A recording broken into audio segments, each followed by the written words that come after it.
C'est une maladie neurologique extrêmement rare, une maladie qui touche une personne sur 1 million et qui a obligé Céline Dion à quitter la scène il y a plus de 4 ans. La chanteuse n'en avait jamais parlé, mais alors qu'un documentaire sort dans quelques jours sur Prime Video, elle nous a reçus à Las Vegas avec le besoin de partager ce combat avec ses fans.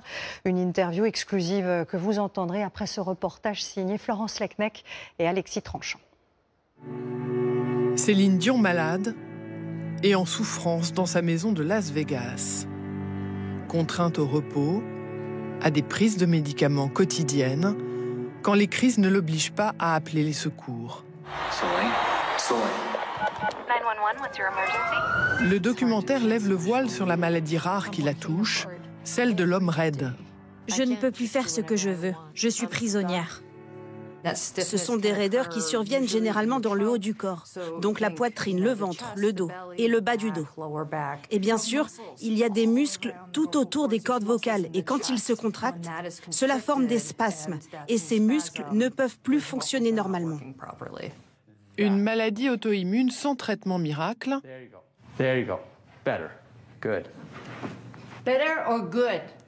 Dont les symptômes se sont développés petit à petit et contre lesquels elle livre un combat permanent.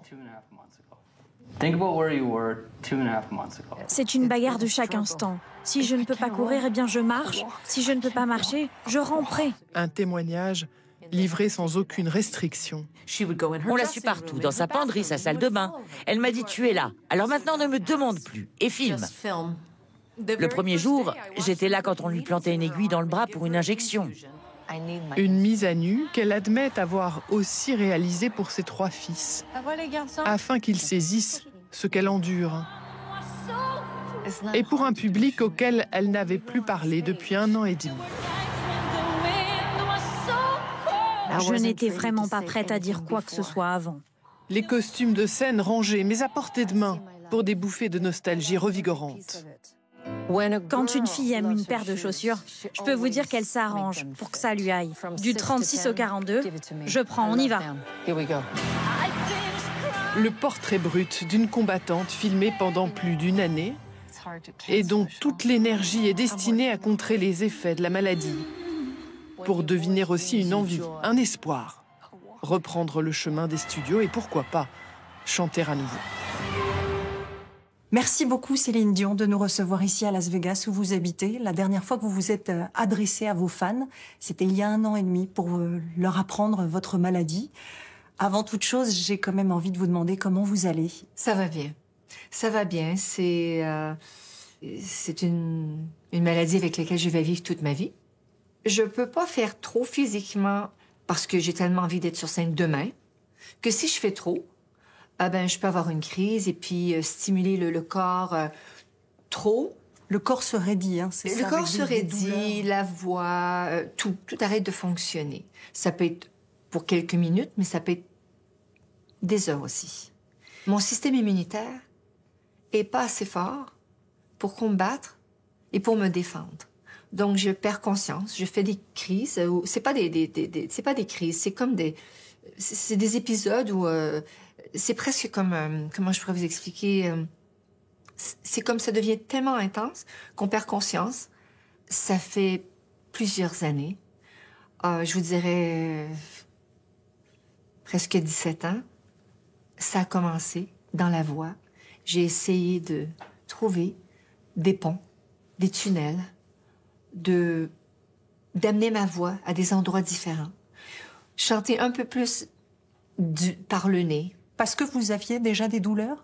C'était pas juste des douleurs, c'est que c'était des spasmes. C'est comme si moi je vous mets ma main sur la voix et que soudainement il y a plus rien qui fonctionne. Et ça vous arrivait en plein concert? En plein concert où je prenais des médicaments,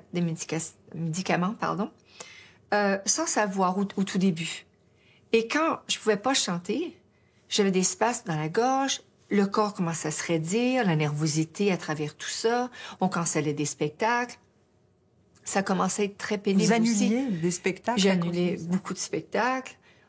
Et je me suis retrouvée à mentir, à prendre des médicaments peut-être je vais essayer peut-être un anti-inflammatoire ou un antispasmodique ou quelque chose.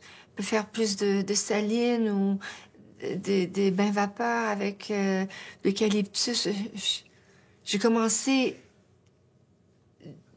avec des petites choses jusqu'à me rendre jusqu'avec des médicaments très dangereux. Du pour Valium, continuer, par exemple? Oui, entre autres. Et puis, sans avoir de diagnostic. Donc, au début, ça aidait un peu. Mais très rapidement, il fallait que les doses montent. Et à un moment donné, les doses... Vous vous êtes fait peur à ce moment-là? Oui. Oui, parce que ça fonctionnait plus. Et Quand on est rendu dans un niveau de médication très dangereux et que ça fonctionne plus, mais on a deux choix. On continue, on arrête de respirer, puis c'est terminé. Mais j'ai vu toute ma vie disparaître à ce moment-là. Avoir perdu ma mère, mon frère, mon père, mon mari, être mère de famille, je me suis dit, il faut que je sache. C'est difficile, parce que les gens peuvent nous juger. Oh, c'est entre les yeux, c'est dans sa tête, c'est psychosomatique et tout. C'est ce qu'on vous a dit au départ? Mais c'est ce qu'on se dit à nous-mêmes aussi.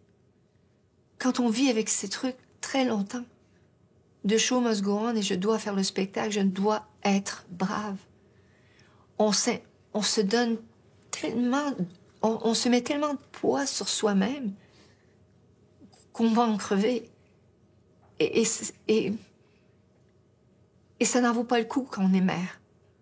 Si je suis toute seule et j'ai perdu tout le monde, eh ben, je déciderai ce que je veux. Si je veux regarder dans le noir et puis finir ma vie comme ça, ben, ça me regarde. Mais moi, j'ai une grande responsabilité, au-delà d'être une chanteuse. Justement, vous avez décidé de faire un documentaire qui est absolument poignant. On voit ces crises dont vous parlez. Vous avez voulu les montrer dans leur réalité la plus crue. Beaucoup d'interviews aussi sont faites sans maquillage. Vous aviez besoin, vis-à-vis de vos fans, de cette transparence, de cette honnêteté totale, de leur expliquer aussi pourquoi vous aviez décidé de quitter la scène? J'ai été un livre ouvert toute ma vie. Que ce soit avec mes peines et mes joies. J'ai toujours tout raconté. Et je peux pas changer, je suis faite comme ça. Je n'avais pas le choix de quitter la scène parce que mes cordes vocales ont toujours mené le grand bal. Je n'ai pas eu le choix. La maladie a pris le contrôle sur mes cordes vocales et sur tout mon corps, de la tête aux pieds. Et je me suis dit, je veux pas que mes enfants aient peur. Je ne peux plus supporter cette douleur de mensonge. J'ai peur pour ma vie, pour mes enfants, pour mon équipe, pour mes fans. Je suis rendue à 56 ans. Ils m'ont offert une vie incroyable. À chaque fois que je les ai invités, ils ont été au rendez-vous, ils ont chanté avec moi, pour moi. Ils ont accueilli mes enfants. Je suis née pour être sur scène. J'ai vécu beaucoup de bonheur. Et je vis ce que je vis. C'est pas quelque chose qui... Ça va jamais partir. Le mensonge était aussi... J'étais rendue tellement loin dans ce mensonge et dans cette sinusite et mal de gorge et peu importe ces mensonges, que je me disais, même au niveau du maquillage, je veux arrêter de me réinventer. Ça suffit. Si c'est quelque chose qui va m'emporter, eh bien, il faut pas que les journaux disent que je suis morte pendant que je suis toute vivante. Vous avez tout livré. Je me devais. Je méritais. Je veux pas sonner prétentieuse en disant ça, mais je méritais de m'appartenir pour une fois. Je me permets de dire que je suis, peut-être pour la première fois, Céline Dion. J'aimerais bien qu'on parle de votre voix. On vous voit dans le documentaire retourner en studio, découvrir une nouvelle voix, plus rauque, peut-être moins puissante. Est-ce que vous avez réussi depuis à l'apprivoiser et peut-être à l'aimer, cette nouvelle voix? Non, je ne la refuse pas. j'essaie de l'apprivoiser. Qu'est-ce que vous ne pouvez plus faire? Qu'est-ce que vous travaillez? À l'époque, quand je suis retournée en studio, c'est que, vu que c'est une maladie qui affecte les tendons, les nerfs, les muscles, tout ce dont j'ai besoin pour chanter. Et quand on chante tout doucement, sans faire trop de bruit, sans faire trop... Ben, j'invente n'importe quoi, mais quand on chante, il faut que ce soit tout petit, là-bas. Il faut que ce soit... Et à un moment donné, c'était rendu tout petit, là-bas. Et j'arrivais plus, parce que j'étais en space de la tête aux pieds. Justement. Et je vais revenir sur scène. Je ne sais pas quand.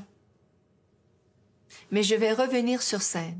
Et je ne vais pas apprivoiser cette voix que vous êtes... qui a été très difficile pour moi, parce que d'entendre une voix qui n'est pas la mienne, c'est une voix qui a besoin de réhabilitation. Elle arrive doucement. Qu'est-ce qui vous donne cette capacité d'être à ce point une combattante? Quand on a une voix comme ça, on n'est sans doute pas totalement comme les autres, non?